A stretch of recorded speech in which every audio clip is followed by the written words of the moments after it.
it is very traumatic, hellish to be with somebody who you felt was the one, who you thought was always going to be there.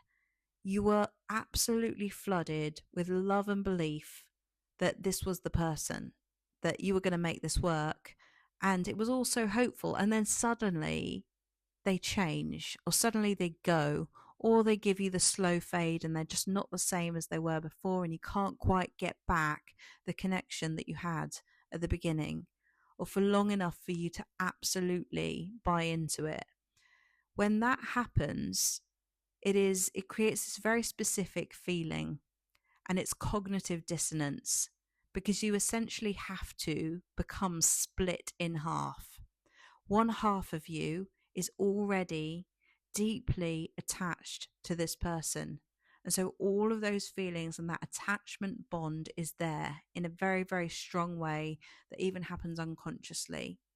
But there's also another part of you that's thinking, I deserve better than this. What the hell is going on? Why are they doing this? I can't stand for this. And I want to be someone who loves myself and respects myself enough to say no. And you start to feel this sense of pressure to be someone who can let go, even though your body is telling you that you can't. And like I've explained before, it's kind of like the tortoise and the hare. Like your head will get it first, and then your body will take a lot longer. Your heart will take a lot longer to come around to seeing this as it is. So, like, the tortoise is just taking its time, not running this race to make this make sense.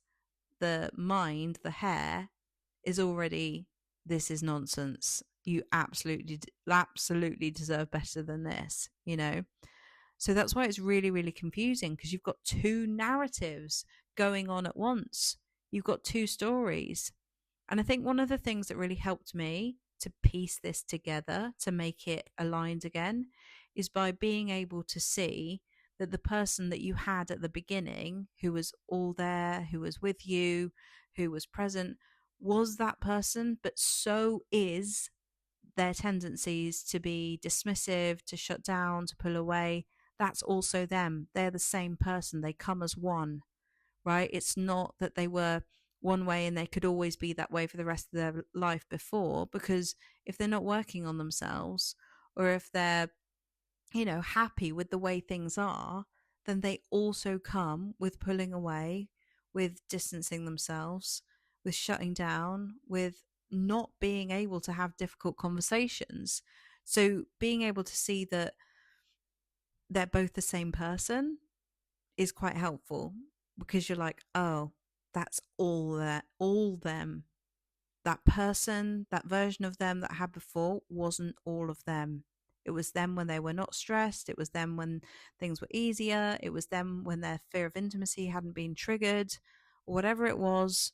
That was just them then, as they could be with that capacity that they had at the time.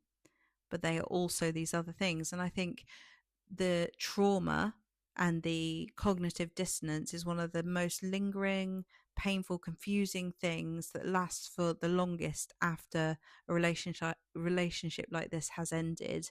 And I just wanted to say that if you're going through this, it is hellish. It is really, really horrible. And you will be okay. You will get through this. You will be able to see this clearly. And one of the things that I did that was so important, that everybody went on about and I didn't understand what they were saying, was connect back to yourself, throw yourself into yourself, really focus on you, because you've kind of got this, one of the things that you have to do in order to keep a relationship like that alive is you have to be the version of you that kept it alive, which basically means not being the rest of you.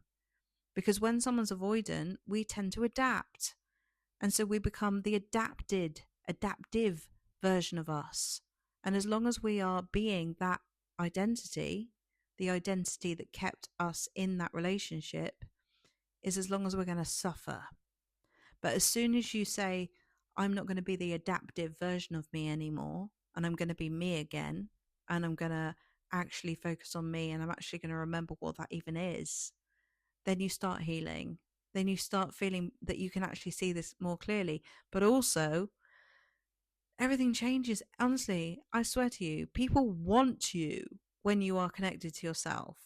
And I'm not saying this person's gonna like definitely come back. They often do because they often haven't closed things properly and then want to close things and, you know, address things, and they want that. But you have to be able to be so connected to yourself now because you've realized this potential you have within you to split, right? To leave yourself. That cognitive dissonance makes things very, very unclear. So you know that you have the capacity to split like that. We all do, but you need to protect yourself by learning how to stay connected to yourself. And this is what I'm doing. This is what I'm teaching in the self-abandonment trap. And I want you to be able to have the transformative experience of knowing that you can trust yourself because you have only got one life.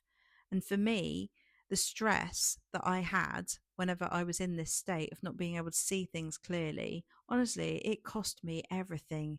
It cost me the first year of my son's life, not being able to be present mentally, emotionally. I was there, like physically, and I was doing everything I knew I needed to do, but emotionally, I was trying to have fun when I wasn't having fun. I was trying to make amazing memories when I wasn't feeling good. I was telling everyone I was okay when I wasn't okay, right? And it literally cost me everything. And you can't afford that. And that's why I'm so passionate about teaching people to stay connected to themselves. This is why we're doing the self-abandonment trap. And I'm so excited for the people who've signed up already.